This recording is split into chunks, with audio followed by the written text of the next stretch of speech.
Come on in, everyone. Come on in because we are here for Married at First Sight, Season 18, Episode 11, y'all. And they are calling this She Said He Fled. That's what they titling it. But as you know, I like to retitle my videos, and I'm retitling this episode Childhood Traumas.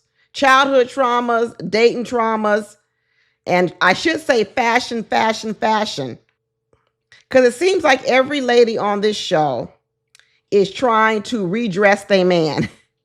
You got Michelle got a problem with David, the way he dressed. Madison got a problem with the broccoli underwear, the way that Allen dresses. Camille, we know, we done talked about that to the trees come home, about how Thomas dresses. She got him wearing double earrings to work with a suit and tie on. And we don't see it with emem, although she could say something, because Ike and that beanie every single week is driving me crazy. Every single week he wear that damn beanie. But I really want to say that this should have been about childhood trauma. And I'll say this, everyone out there dating, please, before you start to want to get married, before you decide you're ready to get married, you want to find a mate, do one of two things. Either go to a therapist and try to work through some of your childhood trauma so you're bringing less of it into the marriage, first of all. And actually, you should do it before you even start dating, because you're bringing it into the dating world, which means you're going to bring it into your marriage. A lot of it could be preventing you from even getting married. That's if you want to get married. Go to a therapist. If you're not comfortable with going through a therapist, find someone that you can talk to about issues that might be stifling you to move on to the next level, either in your romantic or professional life. I do some listening. I'm not no therapist. I do coaching. I do listening. So you always feel free to sign up for a private session with me. All the information is in the description box of the video. But listen, it's worth an investment, y'all. Like I said, go to a therapist. Go through a therapist, sit down, talk about all your childhood trauma so that it allows you to move further in your life and faster in your life. Because what we saw in this episode is a lot of past trauma playing a role in how these people are relating to each other. First of all, I want to talk about emem and Ike. Was it just me, or are you also getting vibes from Ike that he might have been abused as a child? And when I say abused, I mean the SA type of abuse. I don't mean like whoop with a belt in the back of the yard, get a twitch. No, I'm talking about SA abused. Like I said, I'm no professional, but when I see the way Ike is, the skittishness, the real aversion to too much of the assertiveness of emem, and we're going to get to emem because I think this was the first episode I saw a little bit of what Ike was talking about. I saw a little glimpse of it last week, but I saw a lot of it this week. Do I think Ike is ready for marriage? No. Do I think he's a narcissist? I do.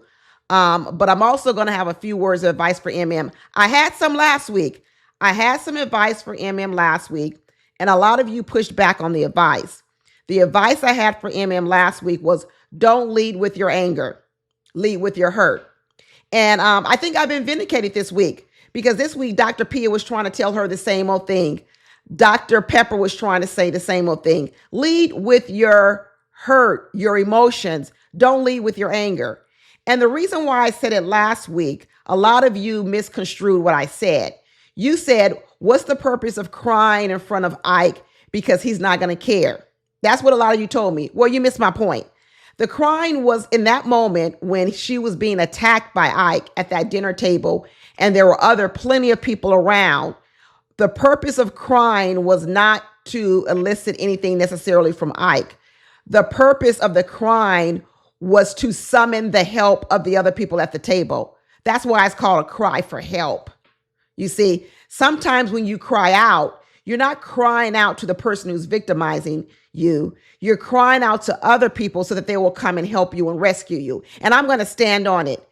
And it's the same thing Dr. Pia said, but of course, she's a licensed psychologist, so she knows how to say it a whole lot more eloquently than me. And she has a lot of degrees behind her name. But the point is the point. And the point is, stop leading with anger, ladies. Stop leading. It doesn't get you anywhere. One thing is, all it does is anger your opponent even more.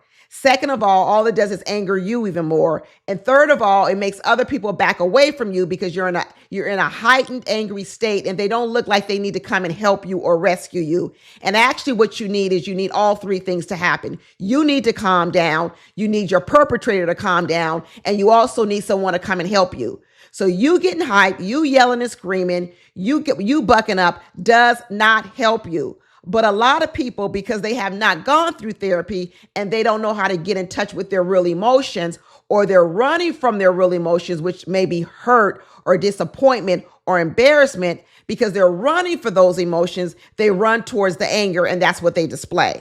Okay. But let me get back to Ike. First of all, I'm of the belief now that Ike has been abused as a younger person.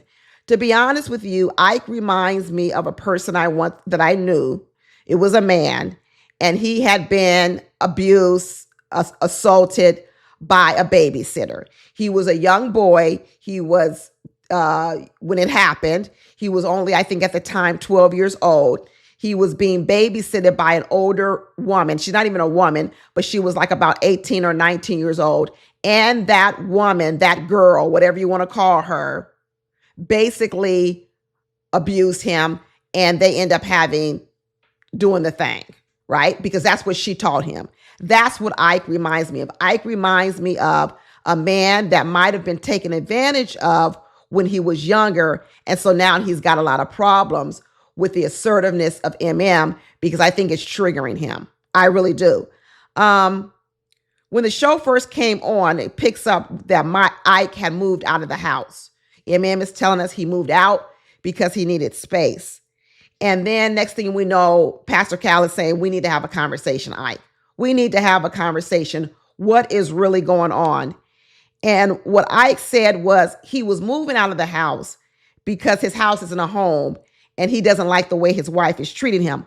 We all know that no matter what emem has done, it hasn't warranted the response that Ike is giving, which tells me that this response that Ike is giving is from something else. It's from another trauma, right? This is what we know. And he starts to explain to Pastor Cal why he feels uncomfortable with emem. And he says, 2 days after knowing her, she's asking me to get in the shower.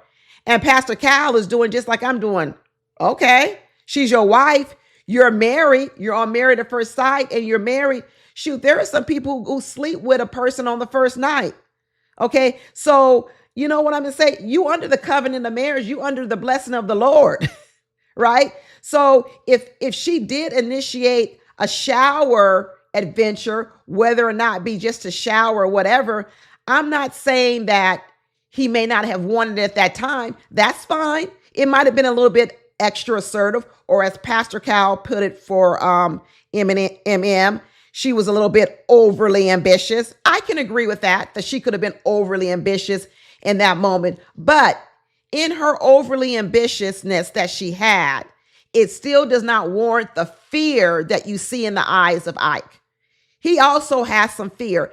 He's not only intimidated by emem and her success in all her other ways. We know he's intimidated by her career success and all that. He's also has a level of fear of emem, and it's unwarranted.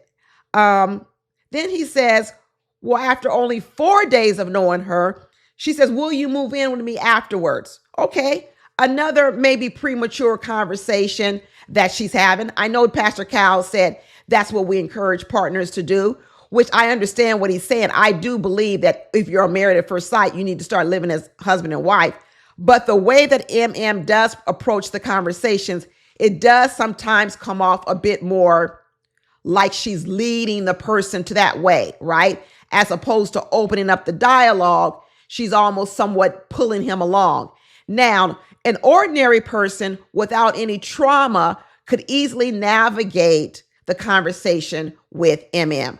Even if I feel she's overly, or isn't it Pastor Cal said, overly ambitious, I could navigate the conversation with her because I've never had any past trauma where I felt like a person took advantage of me or overly asserted themselves with me, and then I lost control and I lost power.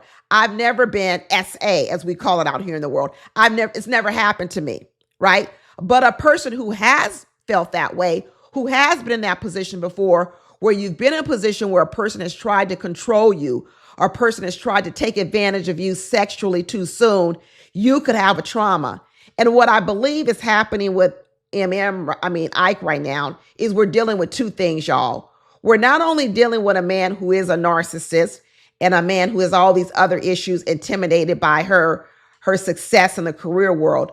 I think we're also dealing with a man that has some trauma from his childhood. That's what I believe. He walks around talking about he doesn't want to be with a woman like he said, that makes him feel so small and that he doesn't have enough. First of all, I don't believe that has ever said that to him. I don't think she's ever said that to him, which means it's a feeling, which means he's getting it from somewhere. And if she hasn't said it and she's never actually tried to make him feel small, in fact, she's tried to go out her way to not make him feel small, why is he still feeling as if he's small and he doesn't have enough? And I'm telling you, this comes from some type of childhood. It comes from a childhood trauma where someone dominated him, right? And made him feel small and made him feel like he didn't have a voice and made him feel like he couldn't speak. Maybe this is why Ike has turned to music or poetry. Maybe this is why Ike has turned to making up fake words, fake poems, fake lives, because we all know that Ike is fake. We know that Ike has created a fantasy world of who he is. In a lot of ways, I feel like Ike is escaping who he really is. There is a trauma in Ike's life that he's running away from. And in order to run away from that trauma, he has created a fake life. All these letters he said he wrote to a previous wife before he met her, yet has never given any of these letters to because the letters belong in the fake world. The letters belong to the fake wife.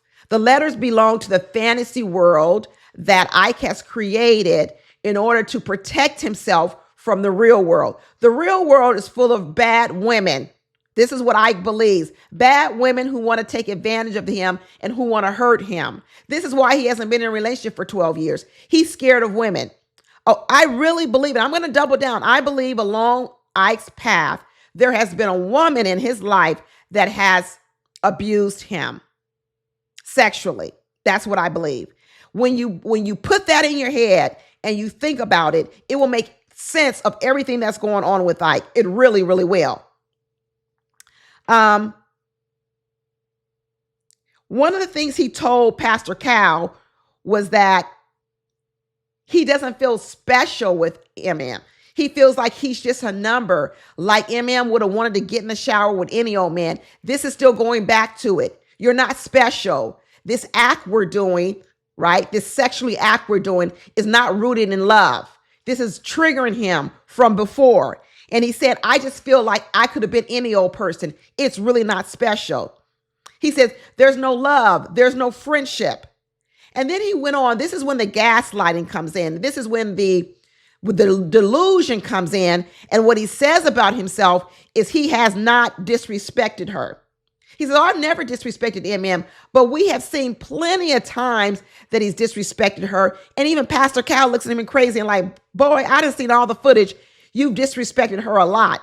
And he says, okay, well, maybe one time I did.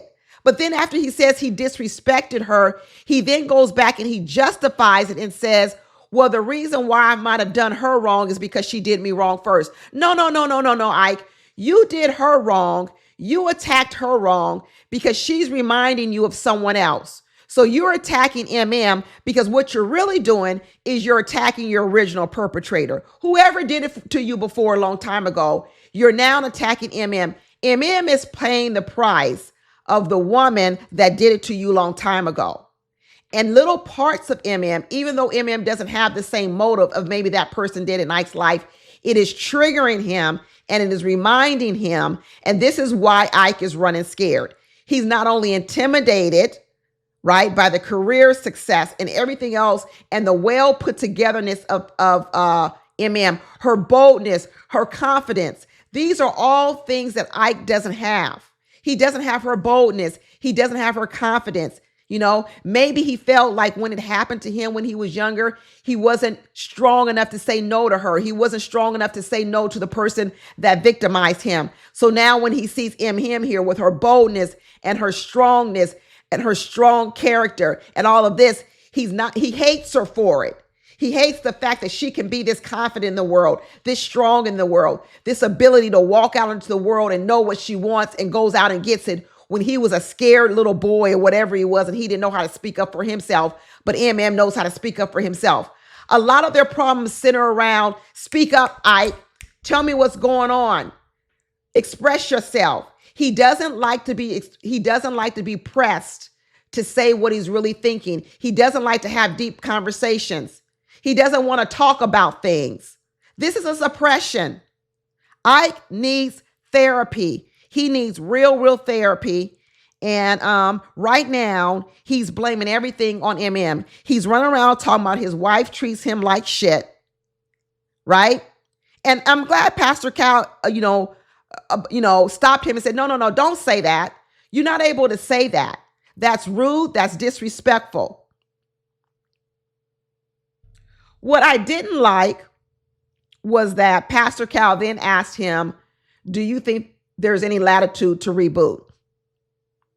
I don't like this. I don't like that when you've identified such a deep issue with one of the people on Married at First Sight, you then try to have them continue to go on in the marriage.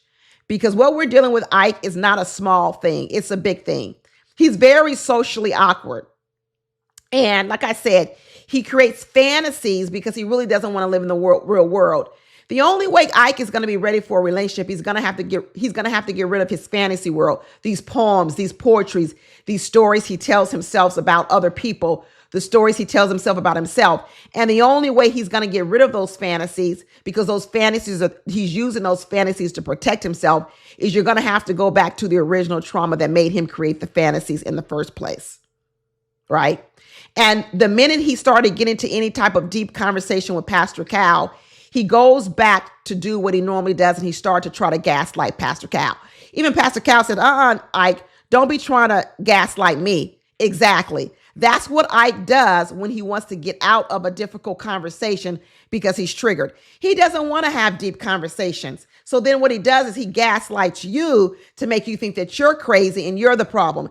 As long as Ike can keep saying that you're the problem in the relationship with him, he doesn't have to do a doggone thing. Not a doggone thing, right? You know, it was interesting. Once MM had the sit-down conversation with Dr. Pia, and Dr. Pia said, okay, what's really going on? MM said she doesn't believe that he's not ready. MM said he believes Ike's not ready for marriage. You're right about that, MM. You're right about that. But I am gonna give Ike this about MM. She does have some qualities about herself that are assertive, and they are very bold in the way that she walks into the world. And I'm going to say this. Not everyone responds to that boldness the same way. Even I know this marriage is not going to work. I know it's not going to work, and it shouldn't work. My advice to MM is she's still going to have to tone it down. She's going to have to tone it down. Even when MM says she has done everything, but maybe she should do less, I'm going to say, yes, that's exactly it, MM. You are so, MM is so, this is one of the things that happens to people who are very successful, who are very driven, who knows how to go from point A to point B and get results. Oftentimes what happens, because you can see the clear path, what happens is you drag other people along and it doesn't feel comfortable for them. You're 10 miles down the road because you can already see what needs to happen. But then there are other people behind you that need a little bit more time. And what you do is you look back at them and you say, what's taking you so long? And so you try to pull them along and you try to speed up their process, right? And what happens is it starts to cause a conflict. You're seeing that actually when we get to Karla and Juan. You're seeing it with Karla and Juan, right? Well, Juan wants to go at a certain speed. It's not that Karla doesn't want to go in the same direction, but Karla's going too slow for Juan. And so what he's doing is he's forcing her to try to move at a pace that may not be right for Karla, but it doesn't mean she can't go that way. And with emem, what you're noticing is that she's the leader in all areas with Ike, and it's not working out well with Ike. One is the main reason is because Ike has trauma, and her leading him like that is triggering his trauma. But even if Ike didn't have any trauma, right? Let's say he didn't, a lot of people would find it uncomfortable with emem because she does try to lead way too much. So when she said she's been trying to do everything, maybe she should do less, there you go, emem. Maybe you should do less. But later on, we see she don't do less. She does more again, and we're going to get to that. Emem said she's kind of already figured out that what Ike is doing is a defense mechanism. But I don't know if emem has figured out that the defense mechanism is from SA trauma from before. Because if she figures that out, she'll realize that she can't be the one to help Ike. Emem is still thinking that she can help Ike. She can't help him. Ike needs a professional. He needs a professional to talk to, right? He's not at the stage where he's ready for a marriage, to come into a marriage, because it would be too much work to put on his partner. Unless his partner is a therapist like Dr. Pia, it's too much work for her. But this is when Dr. Pia told emem, which was very good advice, was that you need to lead more with your hurt and your pain and not with your anger and also some of this sassy bad attitude. Because let me tell you something, when you have a person like Ike who's already in a trauma, reacting to a trauma state, and you act out of anger or you act with a sassy attitude, all it does is trigger his fear even more, right? So it's actually not going to calm the situation down at all. It's going to actually inflame it. And like I said, it doesn't help you, and it also doesn't allow other people to come and help you when you're in a sticky situation with a narcissist and a gaslighter like Ike. So I really hope that emem takes that advice from Dr. Pia. Now, emem admits that when she's in conversation with him, she's always trying to ask him to be direct, get to the point. You see, that's that part of that logical part. They told emem she's science, she's logic. He's feelings and emotions, but he's also trauma, right? So when she's direct and she's trying to get him to a certain point or to say something right away, he can't get there, because remember what he's got to process in his mind. He's got to process his emotions. He's got to process all the trauma. He's got to run it through a program in his head before he gets to his point. Emem is not necessarily coming from the same trauma point. She doesn't have to do as many gymnastics in her head. So she's sitting over here. She's waiting. When are you going to get there? When are you going to say what you need to say? When are you going to do what you need to do? And what she doesn't realize is that Ike is over here stuck. He's stuck in his trauma. It's like a computer program.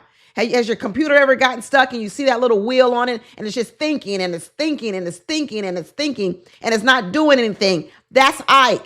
And instead of Ike admitting that he's having problems processing his trauma and processing his feelings, what he does is he attacks the person who's talking to him. You see, because he doesn't want to feel dumb. He doesn't want to feel like he's the person with the problem whose little wheel is turning and turning and turning. So instead, what he does, instead of admitting he's got a problem, what he does is he says, you're the problem. You're the problem with your expectations. You shouldn't expect me to think this so fast. You shouldn't expect me to have to go along with what you're doing so fast. I'm not the problem. You're the problem. The actuality is Ike is the problem. He's the bigger problem. But, and here's a but. The thing about when you're dealing with someone like an Ike and his problems are so glaring and we really, really see it, what could happen is people can give emem a complete pass. Emem should not get a complete pass because she needs to learn and grow herself. Because otherwise she could take the position that she's okay knowing all this trauma that Ike has had. But the truth of the matter is emem does need to tone it down. She needs to tone it down. Right. And I'm glad that Dr. Pia says you need to tone down that spice. Whatever you call it, you need to tone it down. You need to lead more with your feelings and less with the facts and less with the anger in certain situations, right? And she says sometimes you're going to have to meet him at his pace. Dr. P is teaching MM how to deal with a person who has trauma, deal with him at his pace, right? But I say, no, there's too much trauma, move away from it. But if you're in a relationship, you're married to a person who already has this trauma, then Dr. P's advice is really good, which is, yeah, you're going to have to move at their pace. You're going to have to do it because they're not capable of doing it. Both people have to improve. The person who has the wheel spinning has to get better. And the person who's already a fast processor, they also have to learn how to slow down. If the two don't do those things, you'll never meet in the middle. The slow processor has to come up. The fast processor has to come down so that you meet here. You meet here right in the middle and you're able to now have better communication, right? So Dr. Pia's advice was really good to her, I think, going forward in a relationship, but I don't think it's worth doing this work with Ike. I think Ike has way too much trauma. He's not even in this state where he's aware. He's actually still in the denial state. There's one thing when a person is aware of their trauma and they're trying to work through it. I think you can have more patience for them. But right now where Ike is he's in denial, he's defiant, and he's still gaslighting. That's a lot of attacking, and that's going to be a lot of abuse of the person you're in a relationship with because they're not even in the state of awareness. He's going to need a therapist to walk him through and help explain his emotions to him so that he can at least get to the point of awareness. So that way, when he is in a relationship, he won't always keep thinking it's the other person, and he'll realize, oh, this is indeed my own trauma. They convinced Ike to go back and sit down with MM. But in this, he said, yeah, he might have done the wrong thing, but it was in reaction to what was done wrong to him. Once again, he's the victim. Ike is the victim. Ike sees himself as a victim because of when he was victimized at a very, very young age, which means he probably was the original victim. I'm quite sure Ike was the original victim when he was abused, assaulted, or whatever else. He was the original victim. And now what's happening is he's seeing himself the victim with every single woman. And that's why he's created a fantasy woman in these books and these poetries, because that woman in his books and his poetry is the complete opposite of the woman that abused him. And that woman is the complete opposite of all the other women he meets in the world, because all those women are bad in Ike's world. His woman is the woman in the books, in the poetry, in the songs. It's a fantasy world. And what he said was, talking about this stuff ain't easy. It ain't easy. You see, he's telling us how difficult it is to talk about anything, you know. And so when they get them back together and MM shows up, MM goes over and gives Dr. Pia a hug and gives Pastor Cal a hug. And did you see the way that MM hugged Pastor Cal with the baby burping hug? Don't hug me like that. I hate when women hug me like that. Don't burp me. I'm a grown woman. I don't need to be burped. That is another sign of, I want to say, of strength, right? It is another sign of caretaking. It is another sign that I am somewhat more, I don't want to say over you, but is people may think it's comforting. It's not comforting. Actually, what it feels like is you've touched me in a way that, I don't know. Did I tell you I want you to beat on my back like that? No. That's what I'm saying about, there's small little things that MM does that I'm going to tell you that at first impression would rub a person wrong. I'm telling you, if I met a man for the first time and he hugs me and does that to my back, I'm kind of turned off by him. I'm going to tell you right now, I'm a bit turned off by him. And these are small little things that MM probably doesn't even know, that's sending a message to her partner before she's even had a chance to know him. That's why I do understand some of the things that Ike has been saying. You're actually starting to see them. MM says she's willing to sit down with Ike as long as he is willing to say he's sorry and he's going to work on things, because MM doesn't want to give up. You see, MM is just like in her career. She's diligent. She's hardworking. She wants to solve the problems, but sometimes problems aren't worth solving by you. Let me add that to the end. Sometimes problems aren't worth solving by you. You can't always be a sacrificial lamb to solve a problem at the complete detriment of yourself. And what MM needs to learn with Ike is he's not worth the work. He's not. He needs too much work that needs to be done before he's with the woman. So they set up this intervention. That's what I'm going to call it because it's an intervention. And they try to explain to these two, Dr. P and Pastor Cal, try to explain to them, hey, you both have different perspectives of the same reality, right? And yeah, there are different perspectives, Dr. Pastor Cal, because the perspective of Ike is that he's a victim and it's coming from a trauma perspective. And MM's perspective is coming from a perspective of, I know how to do all things, I can take care of you perspective. Both perspectives are actually wrong. They're not actually correct. The trauma, the fantasy that Ike is leading with is not right. And also the part where MM wants to be the leader is also not right. They both are wrong. So not only are their perspectives, not only do they have different perspectives, they're both bringing the wrong perspective to the relationship. And that's what makes them not a good fit. And, they're going back over the story. They're asking Ike, when did it all started? And that's when he started saying it all started at the housewarming party. And he said that there was a lot of unwanted sexual advances, a lot of sexual advances. I mean, you can even go back to the moment when MM said that when they were in the car or the bus, it was Ike who took the hand of MM and put it on his male genitals, right? Now, what he might have gleaned from that was, wow, look how comfortable she was with me doing it. The boldness in that moment where he tried to be bold and he tried to take the lead with MM, he did it, but he was probably scared when he did it. And then not only when he did it, what if MM grabbed them? Can you imagine? Can you imagine that, Ike was sitting there, took her hand, gently placed it on his male genitals, right? Let's just say it happened because MM said it happened and I believe her. But what was her reaction to when he did it? Did she start massaging him? Did she take it a step further? You see, I think that's what happened. That's exactly what I think happened. I think what happened was Ike wanted to take the lead initially. He took her hand. He placed it on his male genitals, right? He's the leader. In that moment, he's the assertive one. But what MM might have done was she grabbed them reins back. She grabbed them balls. And right then and there, all of a sudden, he was triggered again, saying, oh, now I'm no longer the leader. Ike is thinking, I'm no longer the leader. I'm no longer the assertive one because this girl is now jumping my bones. He keeps talking about it. He keeps talking about it. And MM keeps saying, but he was the one that initiated it, right? Yeah, it's almost like what Ike said. Yeah, I wanted to initiate a peck on the lips, but you stuck your throat down. You stuck your tongue down my throat.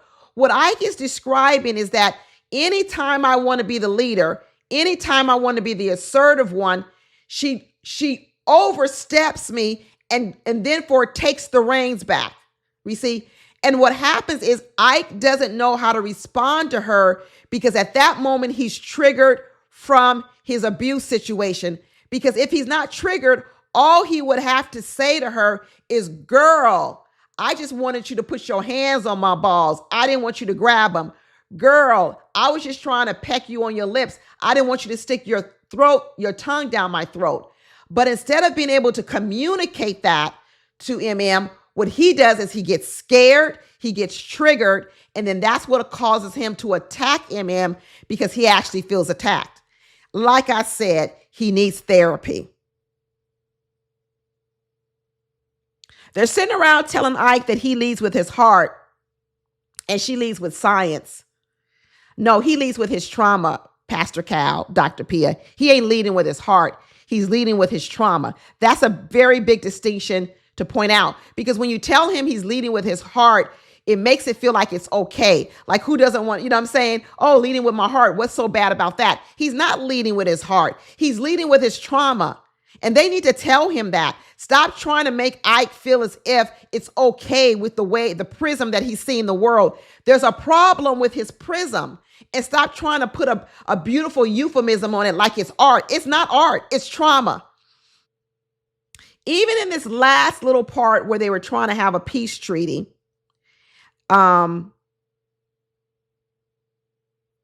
they said, you guys have a lot of miscommunication. And they said, we're going to need to be able to forgive, and we're also going to need to have more direct conversation. Well, they can't have more direct conversation because Ike doesn't want to talk about anything. This is such horrible counseling. How can more direct conversation? That's what got them here in the first place. Ike don't want to talk about nothing because he's leading with his trauma. So there's no way that emem is going to be able to have a conversation with him.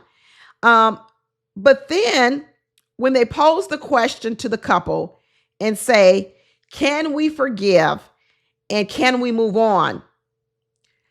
In that moment, I'm sitting there and I'm saying, please, emem, let Ike answer first. But does she let Ike answer first? No. She jumps in right away and leads. So then next thing you know, Ike has to respond to what she's already said. When she said yes before he could even answer, she's already down the road. She's already got an answer to the question, but she doesn't realize he's still thinking about his answer. Let him think, emem. Why do you have to be the leader?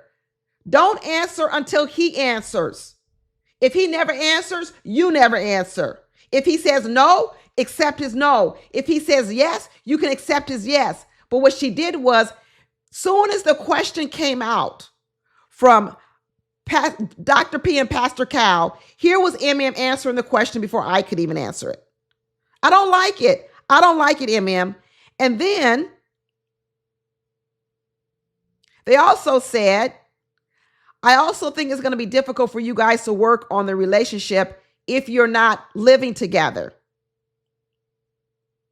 And what does emem say right away? Y'all know what I'm about to say. Will you move in back? Will you move back in with me? Stop it. Stop it. Why can't you stop, emem? Why can't you stop? Just like I'm going to get on Ike to stop, to go get help with his trauma, emem needs to go get help on why she always got to be the leader in a relationship. She needs to go work on that, because I'm telling you, even if she's with a person who hasn't experienced the trauma that Ike has, a man will get tired of that, because honestly, I would get tired of it even as a female. I would get tired of a person always jumping in and answering a question before I have a chance to answer it. I would get tired of a person always trying to make me go at their pace and never giving any consideration to the pace at which I want to go. I would find it a problem.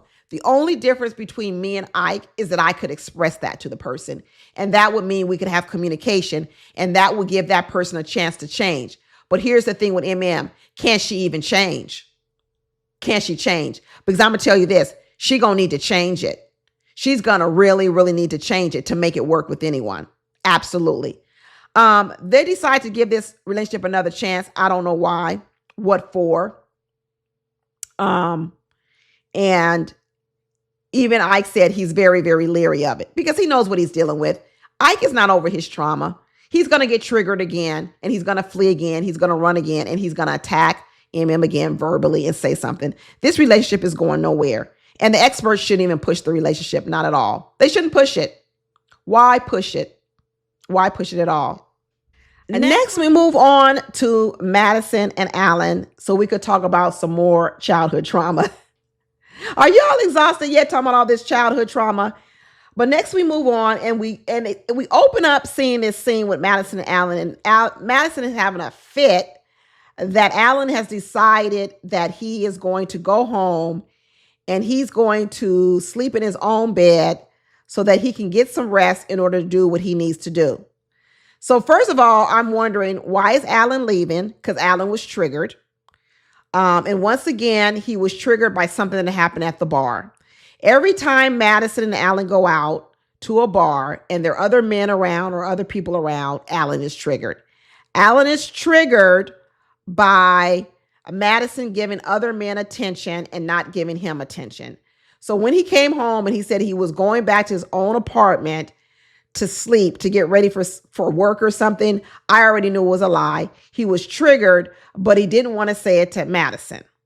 I also knew that something more was going on with Madison because I was thinking Madison don't give a damn about Allen. So all this kerfuffle she's getting over the fact that he's going home, I was like, well, why do you care if he's going home, Madison?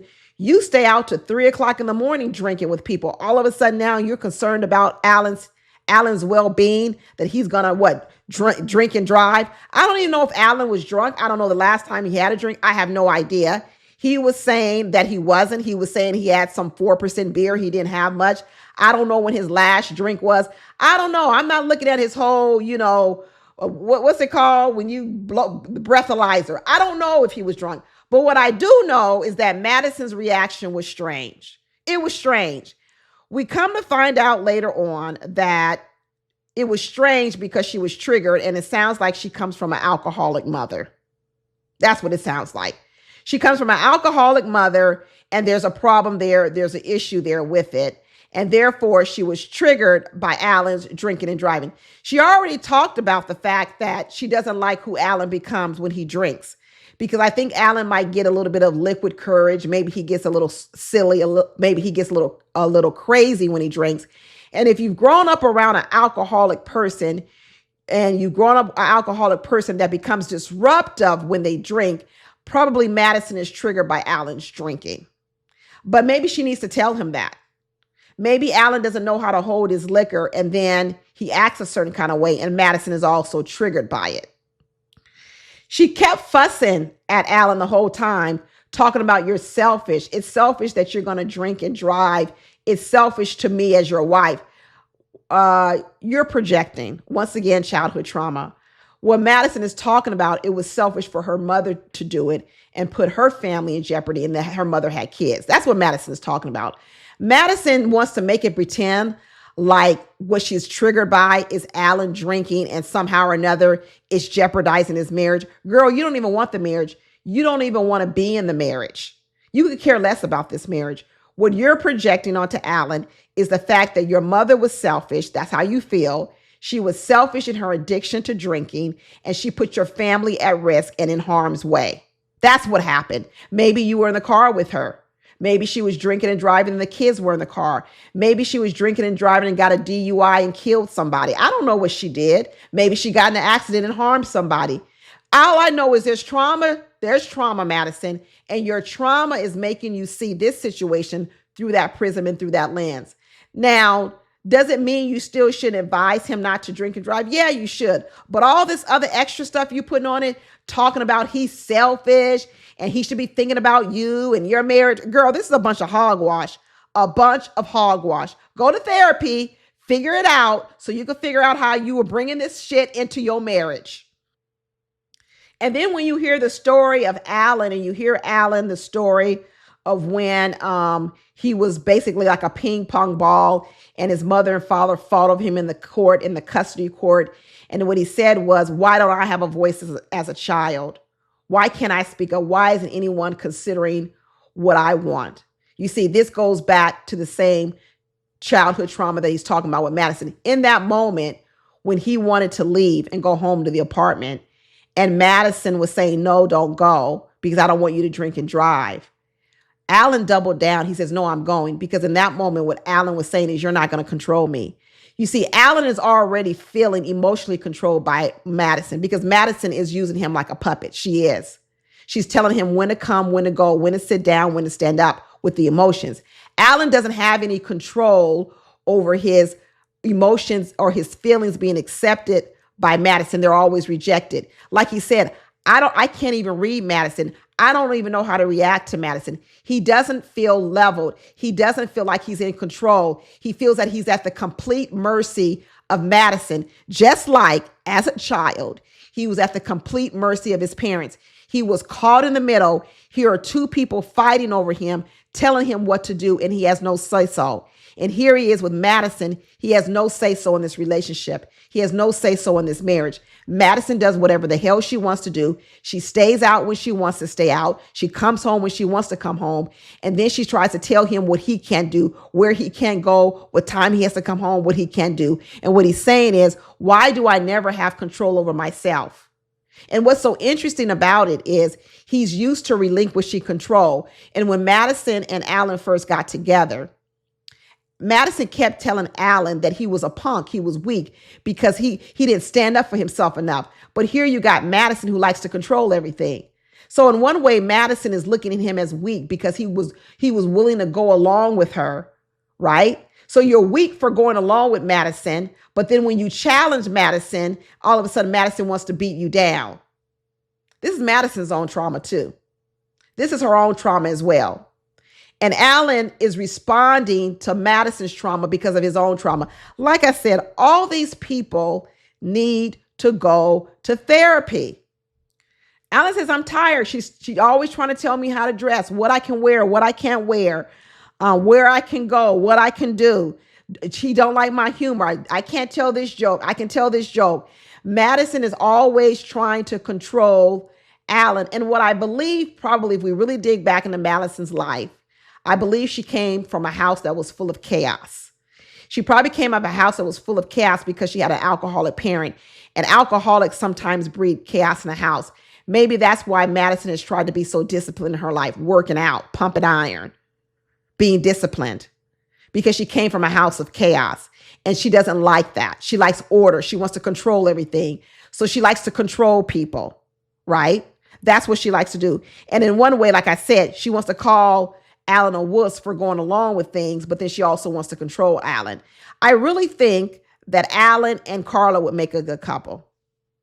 That's who I think would make a good couple, Allen and Karla. I wish they could get together. I know we don't know who, I know we hear some wife swapping is going on. I wish the wife swap would be Karla to date Allen. That's what I wish the wife swap would be. I would love to see that couple. I think their quirkiness would work well with each other.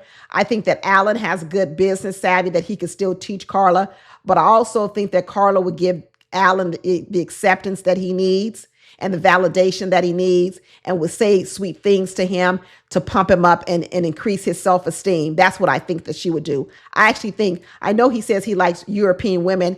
Karla from Mexico, that ain't Europe, but so what? I don't know. Let's just say she's from Spain. That's Europe. Let's just change where she's from. She's from Spain. Is that good enough for you, Allen? And I think Karla says she dated a white man anyway. So there you go. I hope we see that. I hope we see that couple switch. I would love to see that. Allen said he came into this relationship just trying to be himself, but his self isn't good enough. And Madison said, yeah, but I like your thoughtfulness. I like your effort. I like all these things, but I don't like nothing else about you. She likes insides of him, but the outsides of him, she doesn't like. She needs to control it. She needs to control the way he dresses. She needs to control his humor. She needs to control his speech. She needs to control everything about him. And to be honest with you, I almost feel like that's part of her trauma with her mother, because when you're the daughter of an alcoholic, she probably loves her mother, right? Just like she says, I still love you or like you, Allen, but I'm just disturbed still by all this other stuff about you. And that's the problem she has with her mother. She said her mother was very, very verbally abusive. And in a lot of ways, she's taken on some of that persona herself, because although she's trying not to be as verbally abusive to Allen as Michelle is to David, she comes real close to it. She comes real close. And she likes to fight back. Like she said, as a child, she didn't grow up safe. She grew up scared, and she grew up feeling alone. And as a result, because she operates in this fear, she's actually not a safe space for other people. You can't really trust your heart to Madison, because Madison will eat it up. You see, when you're coming from a trauma state, it's hard for someone else to trust their heart with you because you're unhealed. You see, why would I give my heart to someone that I clearly see is unhealed themselves? Because if you are doing this damage to yourself by living in this world of trauma and not getting help, what makes you think you can take good care of my heart? This is why Madison isn't ready for marriage either. She isn't ready for marriage. She needs to go have some therapy as well. She really does. Camille says she only cried once a year. Once a year? What? What do you mean you only cry once a year? Even when Thomas is telling her sad stories or telling his stories and he's crying, the way that Camille responds to Thomas's crying is you could tell she's very uncomfortable. Camille is uncomfortable with people expressing their emotions. Okay. And I don't know what happened in her childhood where that wasn't allowed or wasn't offered up, but she looks very uncomfortable comforting Thomas, right? Which means she don't want to be vulnerable. Let me tell you, if you're uncomfortable with another person's vulnerability, that also means you're uncomfortable with your own vulnerability. Before you can even get comfortable showing your own vulnerability, you first got to be comfortable seeing it in other people. You see, what Camille looks at, I think she looks at vulnerability as being weak. And because she doesn't want to be, because she had to be strong, because she had to be a parent. So when she sees it in other people, she thinks it's weak. That's why she keeps trying to make Thomas a dude from Southside Chicago. You need to toughen up. You need to wear some earrings. You need to wear some gold, some jewelry. You need to be tough. This is why Camille liked these tough guys that were all showy. She even talked about it, how showy all these other men were. Yeah, they were showy and they were irresponsible. When she was writing this letter to herself, she started talking about the men she dated in the past. And she said that she dated a lot of showy men. We know that. Gold chains, gold necklaces, watches, swag, baggy pants, earrings in the ear. And what she said was these men were fake. They didn't really show who they really were in the beginning. She thought they were one person, but then later on she found out they were a different person. Well, yeah, because you were so busy judging the men by their outside, what they were wearing, that you didn't look on their inside. Now you got a man here who he may not have the outside package you were looking for. He doesn't look like you. He doesn't dress like the person you want him to dress. But on the inside, he's a good person. But you're so busy still judging him from the outside, you're not looking on the inside. But yet, when you were picking all those men based on their outside, you realize that their outside didn't match their inside. Why can't she figure this out? You know why? Because she ain't been to therapy. She needs to go through a therapist. She needs to go talk to someone so they can help her break these negative patterns that she has in her life. Everyone needs to learn how to break negative patterns, and everybody needs to take ownership and realize that your negative patterns are not because of someone else. They're because of you. You. Until you take ownership of all your negative patterns, things that have been happening to you consistently throughout your life, so you can see what you're doing to help invite this into your life or make a place for this stuff to happen in your life, you're not going to get past it. It's not about blaming you. It's about you knowing what role and what is at play and what role you're playing in the continuation of this trauma in your life. You've got to stop the cycle, people. You've got to stop it. But I still feel confident for these two. I feel like they're going to make it, but I feel like they still have things to work through. And I think hopefully, Camille will wake up. Hopefully she'll wake up. Hopefully she'll learn how to sit back and not feel as if she's got to be the parent or the one that knows everything or the Black history teacher or the Black Panther leader, right? Because she actually doesn't even do a good job at it. She's not good at dressing. She's not good at Black history. She's not good at being a road dog, because when emem was in that fight with EKG, she ran to the bathroom and Karla was the only one trying to gather up emem and get her straight. You had Camille over here talking about y'all handle it. Y'all handle it. Girl, you talk about those men you was dating was fake on the outside. Right now, Camille, you're fake on the outside. And I know where it came from. I get it now, but you don't need to put up this facade anymore. You don't have to be the girl that knows everything. It's okay. It really is okay. You got a husband now.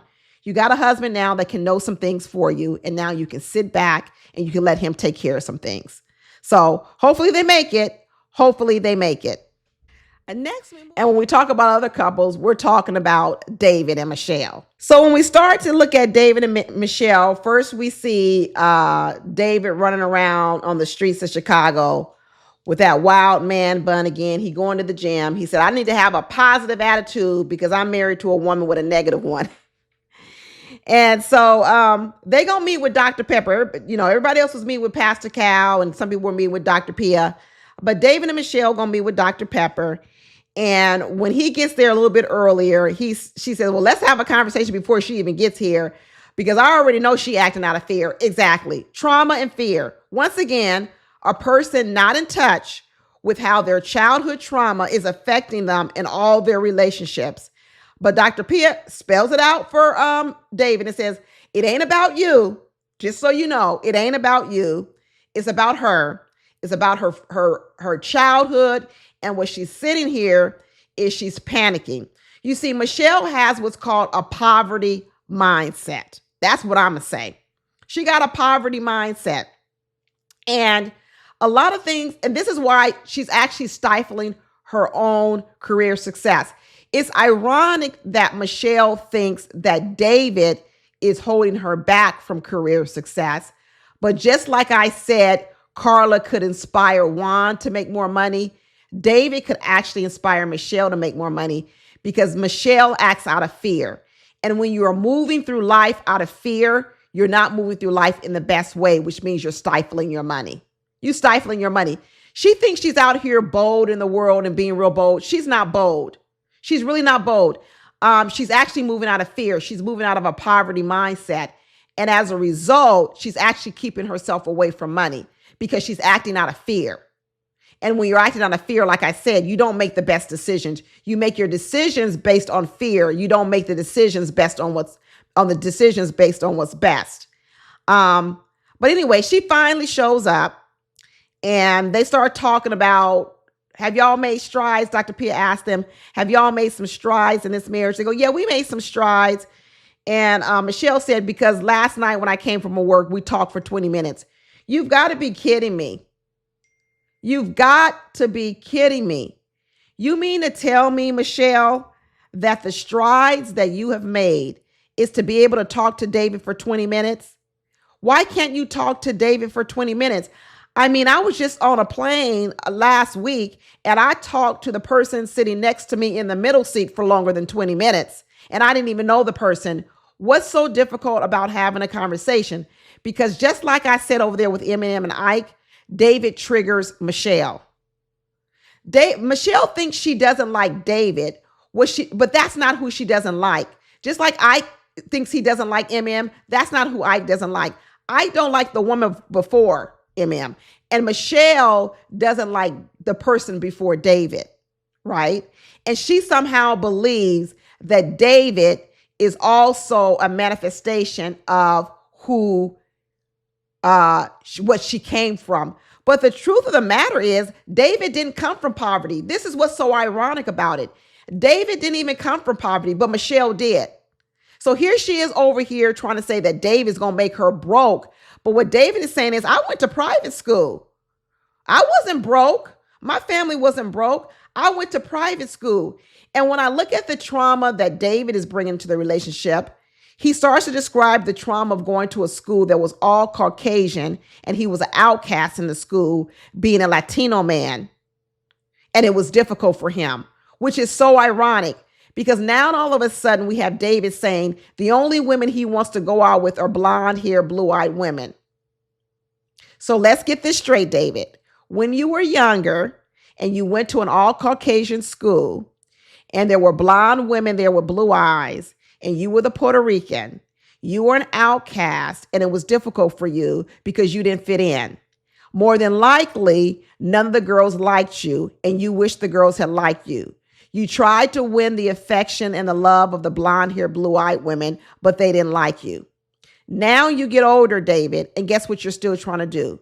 You're still trying to win the affection of the blonde-haired, blue-eyed women. You're not here fighting for Michelle, David.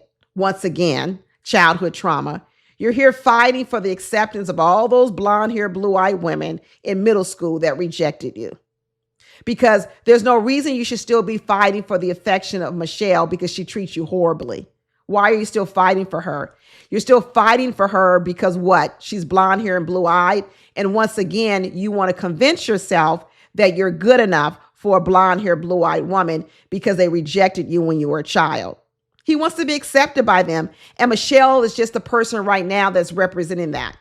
Like I keep saying, go work through your childhood trauma before you try to date, because your childhood trauma is affecting who you're choosing to date, and it's also affecting how you show up in the relationship.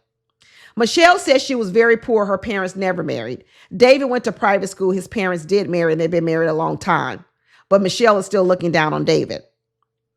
You know, she says she was embarrassed because she had to be in a discounted lunch. She was the person that, you know, had to have the different color lunch ticket. Everyone knew that she was poor. Once again, why is she so intent on redressing David? Because she cares about appearance. She was the girl that people looked at her and said, look at your clothes, look at your lunch ticket. So now what she wants to do is she puts so much effort into dressing up her body in the right clothes. She's even going to take David dressing so that we can look like we've got money. But we already know you're basic, Michelle. That apartment was basic. That apartment was very basic. Even the clothes, when you went shopping to pick out clothes for David, they were basic. They were basic. I mean, it's not that anything was wrong with them. It's not that anything was wrong even with your apartment.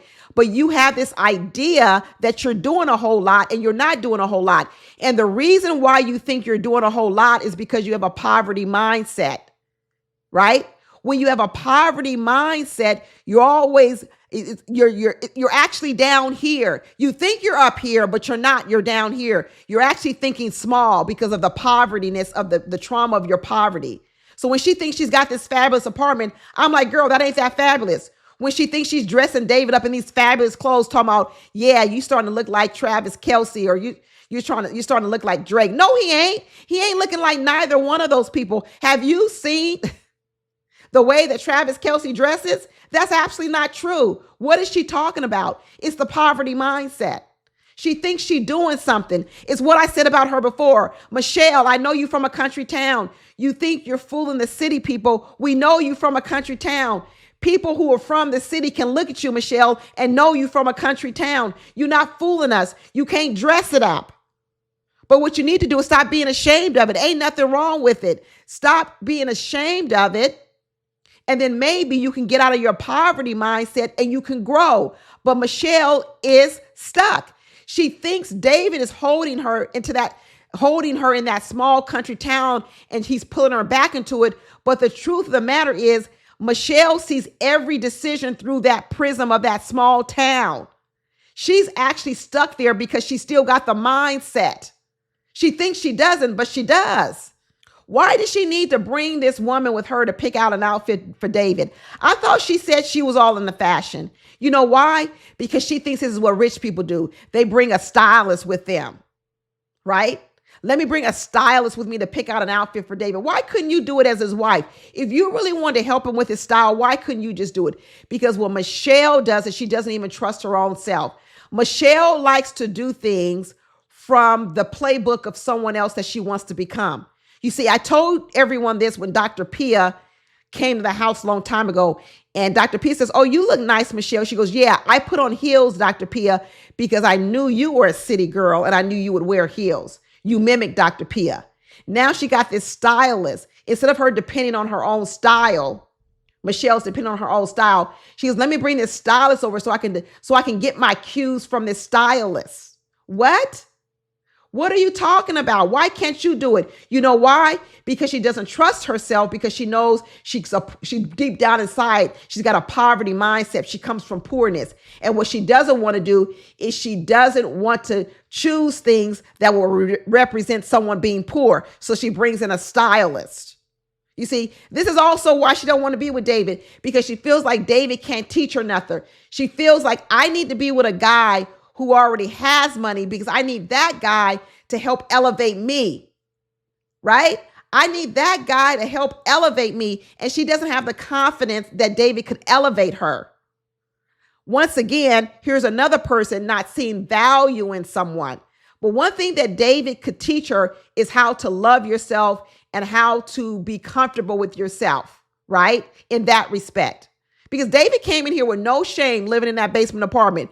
Should he have some shame? He sure good. He sure should. But at least he came in with some confidence about it. And Michelle thinks she's confident. She ain't confident. She's a copycat. Michelle mimics people who she admires. She mimicked Dr. Pia. She's mimicking this style that she brought to help him pick out some clothes that are just basic. These clothes are basic. A flannel shirt and some jeans. This is basic. They start having a discussion about money. And David says, I don't even know why you're so pressed over money, because as soon as I get this promotion, I'm going to be making as much money as you. Right? And she says, well, how long? And she said, and then it says, and I'm also going to have some savings. So it's been confirmed. It's been confirmed that this time that David has been at home and he's been saving up money to buy a flat, or whatever we want to call it, a house, whatever it's called in Chicago, he hasn't saved that much money. So hopefully everybody else who's been running around here talking about, oh, he was at home saving money. No, he wasn't. He was at home saving money, not paying rent, but he hasn't saved a lot of money. So Michelle was right. So in that respect, Michelle probably could help him. But also in that same vein is revealed he ain't got no money saved. And he's saying in a year, he could have enough money saved to buy a flat, which we all know is a lie. He's not going to be there in a year. He's saying that, but he's not going to be there a year. And in addition to that, even if he does get this promotion and he does make some more money and he starts to make as much money as Michelle, there's a good chance that Michelle will also get a raise. And so then she'll be more than him. You see, what he's talking about is him getting a raise and then being equal with Michelle. But what he's missing is that, yeah, well, David, you could get a raise, but then Michelle will get a raise too. So you'll always be chasing Michelle. And I'm not even saying things wrong with him chasing Michelle and towards a salary, but this idea that he'd one day be equal with Michelle, it may not be true. It could be true. I don't know, but it may never, because every raise you get, she could get one too. And that's what Michelle says. She feels as if David is behind her by 10 years. 10 years. Maybe because it's taken Michelle this 10 years long to save money to buy a flat. I don't know. Maybe she's been saving for 10 years to buy this flat and she's finally here. And she's saying David is just now starting to save money. Some people might tell Michelle, why did it take you so long to save money? That could be one person. Come to find out, like Michelle said, she came here working in a bar. She's probably been saving money for 10 years. David is just now starting to save money. She says he's behind her by 10 years in saving money.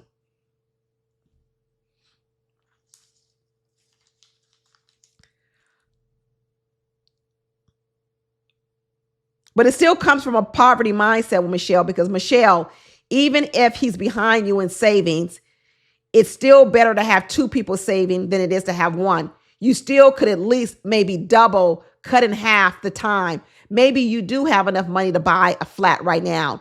But maybe if you wait another 4 years and David starts contributing to the savings, you'd have more money to buy an even better flat. Who knows? I don't know. But in the poverty mindset, you always see things from the perspective of lack, right? That there's not enough. You never see it from the perspective of growth, that things can grow. Poverty is about holding on to what you have because you're afraid of losing it. A rich mindset is about taking what you have, putting it out in the world and making it grow. That's when you're rich. That's when you're plentiful. That's when you have a growth mindset. Michelle has a poverty mindset, and what she needs to have is a growth mindset. But like I said, these two are so rooted in childhood trauma that they're another couple I just don't think can make it. I think David is falsely enamored with Michelle because of his trauma when he was a child, of trying to get the acceptance of the blonde hair, blue-eyed white women when he came to their school. I think he's still living that out. And I think that Michelle is still living out the trauma of her childhood, and she needs to work through that too. Two people who both need to go and sit in the therapist chair, work it out, then come back to the dating world, and then try to re-enter the marriage world. Because without them doing this work, they're both going to have problems in their relationship. They're going to bring this baggage into their relationship, and it's not going to be good. It's not going to be good at all. And now we move on to our next couple, which is Camille and Thomas. And we got more childhood trauma. We knew we had childhood trauma with Camille, but at least now we know where it comes from, y'all. Now we know where it comes from. So they have a sit down. We got Camille over here. They're talking with Dr. Pepper. And we got Thomas coming up here wearing the earrings that Camille bought him, the 2 diamond-studded earrings with his suit and tie on. And Dr. Pepper starts asking them questions about their childhood because Dr. Pepper adequately knows that all this going on is from your childhood. And we find out that Thomas had a father who he felt was the protector of the family. He was a stern leader, and he really focused on accountability. And Thomas felt like he really lost his dad during a period of time where he could have used his dad, and his dad could have been his best friend. One of the things Camille says that she likes about Thomas is she likes Thomas's openness, vulnerability, that he's willing to share, you see. And like I went back before, Thomas is aware of some of his shortcomings. And you know why he's aware of it? Because he went to therapy. He told us he went to therapy. And so now he knows what type of baggage he's being in the relationship. And what doesn't do, though, is he doesn't judge Camille for hers. The problem with Camille is that she doesn't know about her own trauma. And I was happy to see Dr.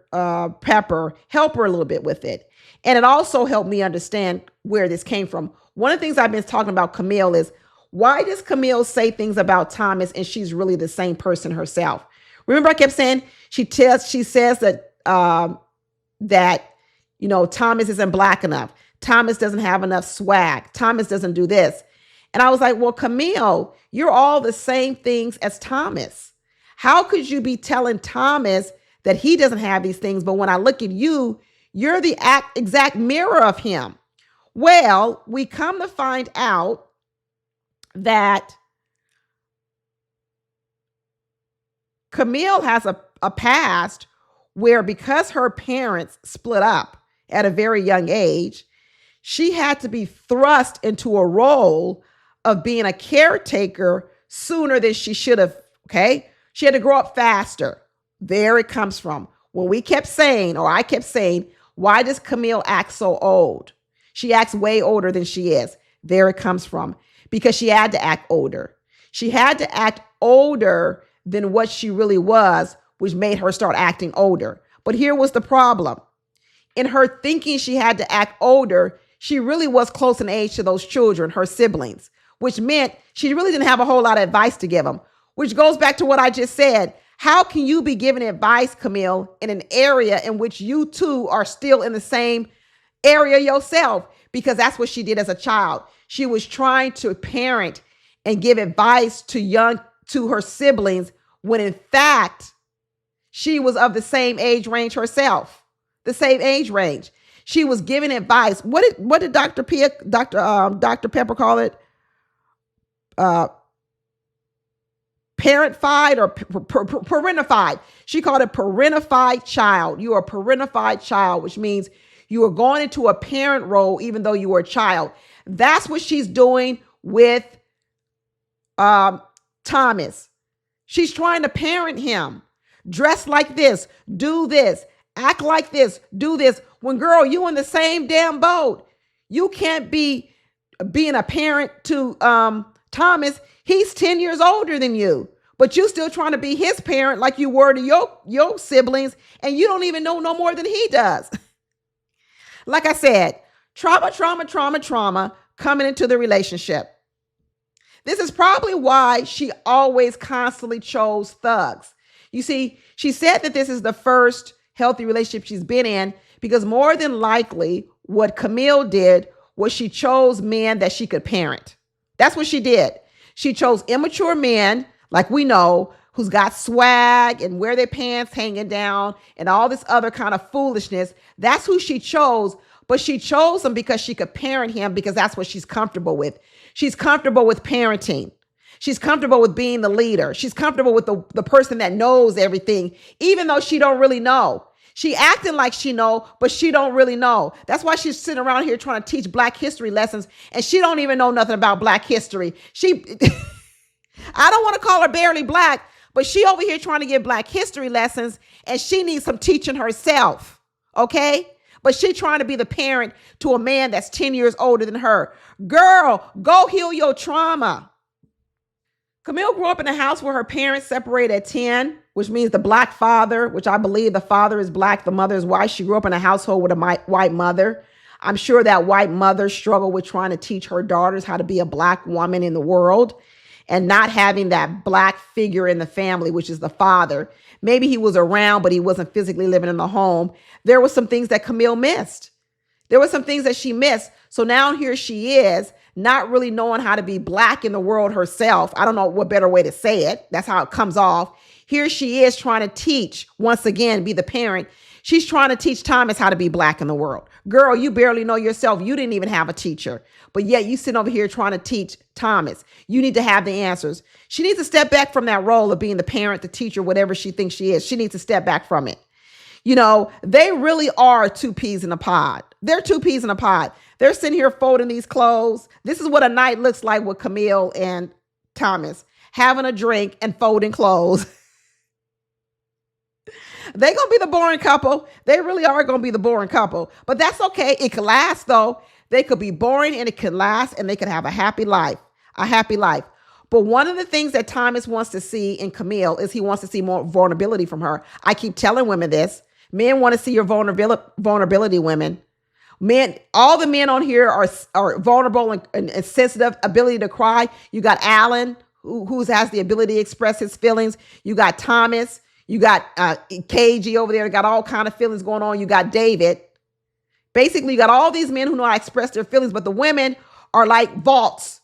They don't cry. They don't do anything. You see what I'm saying? And Thomas is over here telling Camille, I don't need you to be my parent. I don't need you to be my protector and be strong for me. I want you to be my wife. I want you to be vulnerable. I want to also be able to protect you. But if you always running around acting like you the Black history teacher, you part of the Black Panther Party, you know everything. You know how to do everything because you was the parent back when you was 10 years old. Then how am I supposed to be the leader of you? How am I supposed to be the protector of you if you don't let me do it? In a lot of ways, she's struggling with the same thing emem is struggling with. Stop being the leader. Slow down. Sit down, girl. Go sit down, Camille. Let your man lead. Let him step up. He's very capable of doing it, but you're not allowing him to do it because you think you got the answer because you thought you had the answer when you was that parent, that child parent, parentified. Next, we're going to move on to my girl, Karla and Juan. And when I tell y'all I fell more in love with Karla this episode, I really, really did.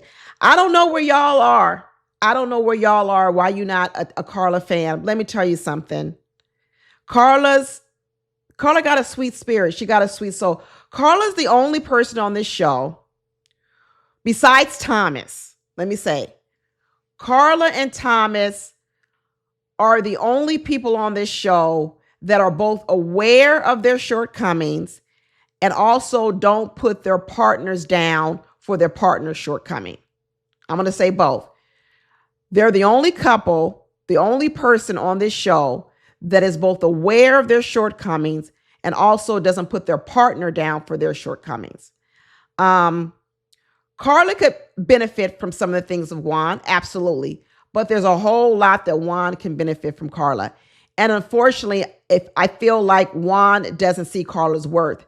And what Juan is summing up Karla in terms of her worth is just financially. It's just financially. But I'm going to tell you something.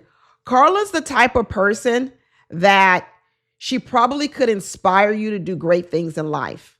Because what Karla teaches you to do is to focus on the right things and not focus on the wrong things. Karla focuses, like she said so eloquently, I've been a hairstylist, and so I like to make a person feel good on the outside. But what her Pilates and sound bath does is help you focus on the inside. And I'm going to tell you this, Juan needs some work on his insides. That's what he needs work on.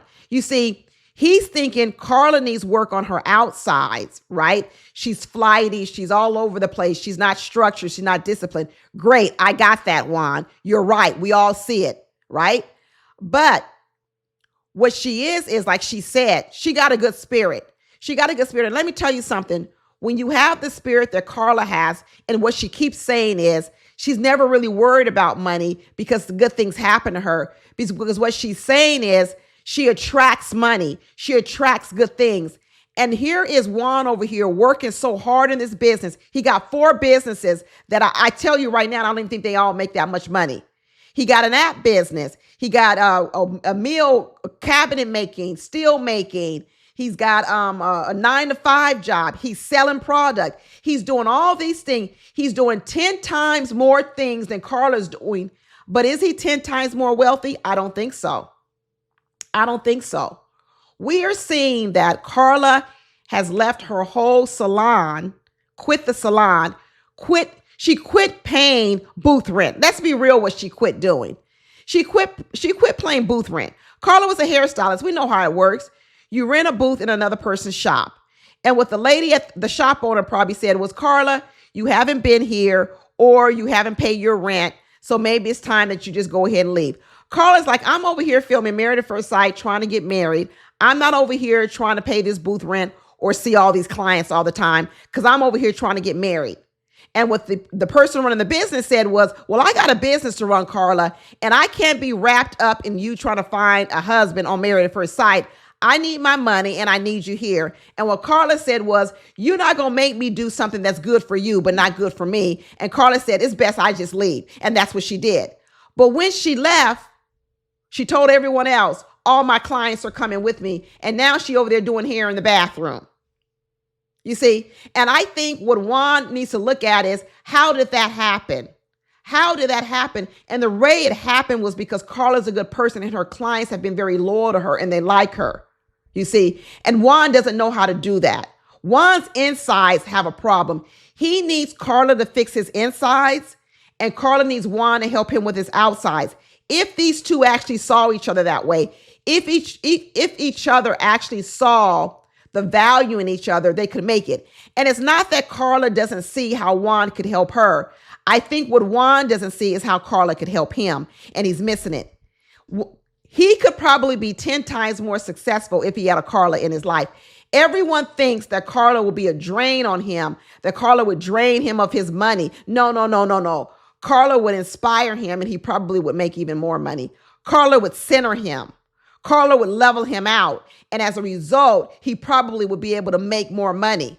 You see, this is where people miss it. This is why everybody's always running around trying to find someone exactly like them, because really no one wants to change. This is the problem with relationships. When people are seeking relationships, I want to find someone just like me. I want you to be just like me, think like me, do like me, everything like me. Well, here's the problem. When everyone thinks like you, how do you grow? You grow by iron sharpening iron. You grow by looking at different perspectives. You grow by looking at how other people do things differently. And you start to say, wow, I don't do it that way, but I'm also seeing that it's getting you some benefits. Maybe I ought to try it. That's how you grow. You shouldn't always want to be with a person just like you, because guess what happens? You won't be able to grow. You need to be able to grow. You need to be able to have your partner teach you things. And right now, Juan is thinking that Karla can't teach him nothing, but Karla can teach him a whole lot, a whole lot. Juan is analytical. I get it. He's structured, but I don't even know if Juan is efficient. I bet if I broke down Juan's day, I would say that the things he's working on aren't the things he should be working on to get himself to make money. Juan does a whole lot of talking, but I don't see a whole lot of money. I really don't see it. But Karla came prepared for this little sushi dinner. She came with her notebook. She came asking questions, and Juan loved it. He loved sitting up there in the chair, answering all his questions, act like he was, the king of the town. And he's giving Karla everything to do. And Karla's writing everything down because Karla values that Juan can help her in some areas. So I appreciate that. But what I want Juan to see is that Karla has value to him too, and he still don't see it. Right now, he was feeling a little bit better because he was feeling like Karla's listening to me. He's like, oh yeah, Karla's listening to me now. She's telling me how much I know, and she's making me feel good that I got all the answers to her problems. But what he hasn't switched to is realizing that no, Karla got some answers for you too, Juan. He really, really does. When he went there and he went to this Pilates class, he got his butt handed to him. Right? He's running around talking about Karla is lazy. She lays in the bed all day. But here I am on a bike ride, doing a bike ride for 8 miles. He goes to a Pilates class and realizes, Why does Karla need to go for a bike ride for 8 miles? She teaches Pilates.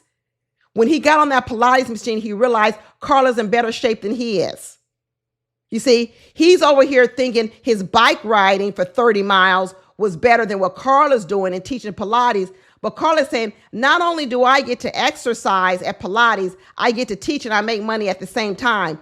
Who's paying you, Juan, when you're riding 30 miles a day? Nobody. You see, but Karla's getting paid to exercise. This is what I'm saying. If he would just get out his mind and realize that Karla's got some things too she can bring to the table. He gave her some good advice. I give it to that when she said she wants her own salon. She said, well, I want my place to be just mine because I want to be able to do hair. And then also when I maybe have Pilates in another area or in another section, right? He said, yeah, but you also can have other chairs that you can rent those out, which allows you to franchise and maybe expand your business. I think it was good advice for Juan. I think it was a way to open up her mind and think and expand. How can she do both? I really do. So it wasn't that he wasn't giving her some good advice, but he isn't valuing what she brings to the table. And Karla brings more to the table than just money. It was interesting after they did their Pilates class and they had to go over and pick a stone. And the instructor lady says, don't look at the stones, just go into whatever draws you to it. He goes and he picks up the stone that says he needs help to achieve patience and sensitivity. There you are on the inside. Like I said, sensitivity on the inside, because it's something that he's lacking. He's very judgmental. He's lacking sensitivity to the circumstances or the viewpoint of others. He doesn't have any sensitivity towards others. He needs that, right? And that's part of why he doesn't see any value in Karla. He doesn't see value on the inside of Karla because he's not sensitive to the parts of Karla that are very helpful to society and also to him, right? Karla said that she's intuitive and that she can sense trauma in people, and she says that's why she wants to do the beauty on the outside with the hair, but then also do more work on the inside with the sound baths. And also she wants to do work with the Pilates. I don't know if these two will be able to make it to the end. And I say that because I think it's the Juan who's the one that doesn't see it. I think Karla sees the parts of Juan that can help her. And I also think she sees the parts of Juan that are not good. But the difference between Karla and a lot of these other people, like I said, is that Karla does not sit and poke at people and tell them what's wrong with themselves. And unfortunately, that's what you have going on in a lot of the other couples. Well, we ran through all the couples, y'all. We ran all the way through them. It was a long video. So thank you if you stuck with me to the very end. But let me know what y'all think about what I said. I had a lot to say. Let me know down in the comments, and I will talk to you later. Bye.